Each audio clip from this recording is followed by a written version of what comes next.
The custodian of the two holy mosques, Saudi Arabia's King Salman bin Abdulaziz Al Saud, underwent a successful operation to have his gallbladder removed and is recovering in hospital. The laparoscopic surgery took place at King Faisal Specialist Hospital and Research Center in Riyadh, where the king will spend some time to receive treatment as advised by the medical team. King Salman chaired a virtual cabinet meeting from the hospital on Tuesday and thanked all those who have asked after his health and wished him well since he was admitted with an inflamed gallbladder. Europe recorded more than 3 million coronavirus cases as EU lawmakers examined a massive aid package for their pandemic-ravaged economies, and the UN called for a basic income for the world's poorest to help slow the spread. The continent now accounts for a fifth of the world's total cases of more than 15 million and remains the hardest hit in terms of this, with 206,633 out of 627,307 worldwide. The European Parliament was meanwhile examining a massive recovery package hammered out at a hard-fought summit that saw fiscally disciplined nations oppose huge aid grants to coronavirus-hit countries such as Spain and Italy. Greece has warned it will do whatever is necessary to defend its sovereign rights in response to plans by neighbor Turkey to proceed with an oil and gas research mission south of Greek islands in the eastern Mediterranean. The dispute over seabed mineral rights has led to increased Navy deployments by both NATO members in the region, where a Turkish research vessel, the Orok Reis, is being prepared for a survey mission. Greek government spokesman described the mission as a direct violation of Greek sovereignty. French President Emmanuel Macron said that the European Union should push for sanctions over those involved in Libya's conflict. Armed sanctions, Macron said, were necessary to achieve a ceasefire and unlock a real dynamic towards a political resolution of the Libyan conflict. Macron said foreign powers, whoever they are, cannot be allowed to violate a UN embargo on sending weapons to Libya. Palestinian Prime Minister Mohammed Shataya has called for the formation of an international coalition with the aim of finding a just and comprehensive solution to the Palestinian cause. He called upon the international quartet, the European Union, Russia, the United Nations, and United States to lead the alliance.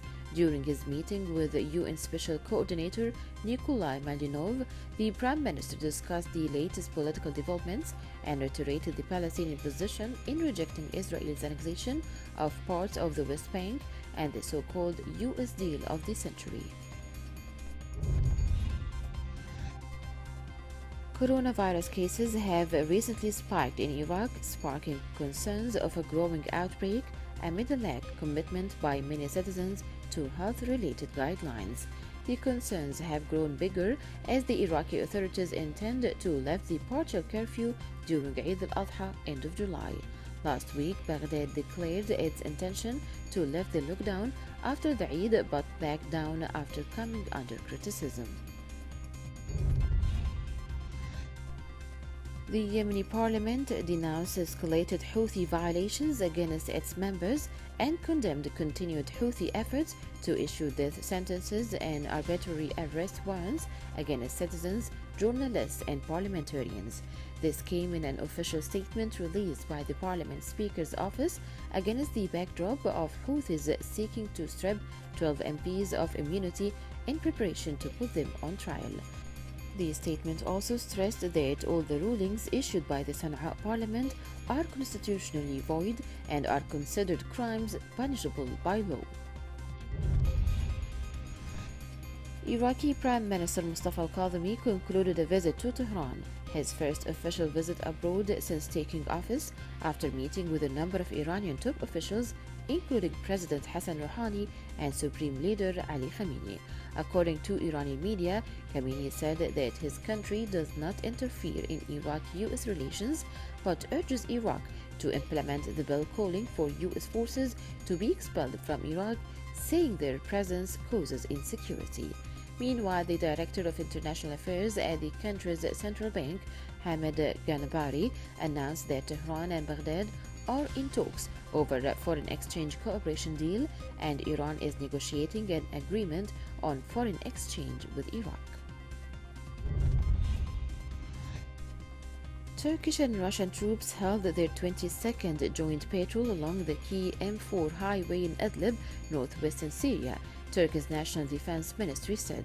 Last week, at least 3 Russian and several Turkish soldiers were wounded in Idlib, where a joint military patrol was hit by an improvised explosive device.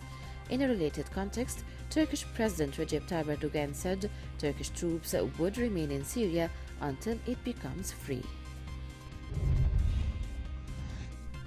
The governor of Saudi Communications and Information Technology Commission, Mohammed bin Saud Al Tamimi, announced that internet speed in Saudi Arabia has increased 400% during the past 3 years. Saudi Arabia possesses advanced digital infrastructure and communications and information technology at the level of Middle East countries, noting that it contributed to the kingdom's development. The governor stated that the population coverage of the internet service in the kingdom is 99%, with over 3.5 million homes registered with fiber optics. French Foreign Minister urged the Lebanese politicians to resume talks with the International Monetary Fund, saying they are the only way out of the country's dire economic crisis. After meetings with senior Lebanese officials, including Lebanon's President Michel Aoun, he said that the time is now critical and that the situation is very concerning. He said an effective audit of the losses of the Central Bank of Lebanon would help kickstart the talks. The Lebanese government approved this week a forensic audit after weeks of stalling. Baghdad International Airport reopened for scheduled commercial flights after months of closure during the COVID-19 pandemic, which has hit Iraq especially hard in recent weeks. The country has recorded 102,226 coronavirus infections and 4,122 deaths, and regularly reports more than 2,000 new cases each day. Iraq suspended all flights to and from Baghdad in March, with only irregular or chartered flights operating at advance permission required for travel. French President Emmanuel Macron denounced what he called Turkey's violation of the sovereignty of Greece and Cyprus as tensions mount between Athens and Ankara. Macron said energy and security issues in the area are the subject of power struggles, particularly of Turkey and Russia, about which the European Union was not doing enough. Turkey is at odds with Greece and the European Union over maritime rights in the Eastern Mediterranean amid a scramble of resources following the discovery of huge gas reserves in recent years. Saudi citizens, their immediate family members, and their domestic staff are now able to enter the kingdom by land from Kuwait, Bahrain, and the UAE without obtaining prior authorization. The kingdom banned entry by land on March 7th due to the COVID-19 pandemic.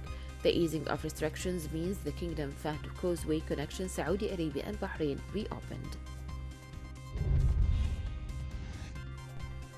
The total number of coronavirus cases reported in the United States passed 4 million, reflecting a rapid acceleration of infections detected in the country since the first case was recorded on January 21st. It took the country 98 days to reach 1 million cases, but just 16 days to go from 3 million to 4 million, according to the tally.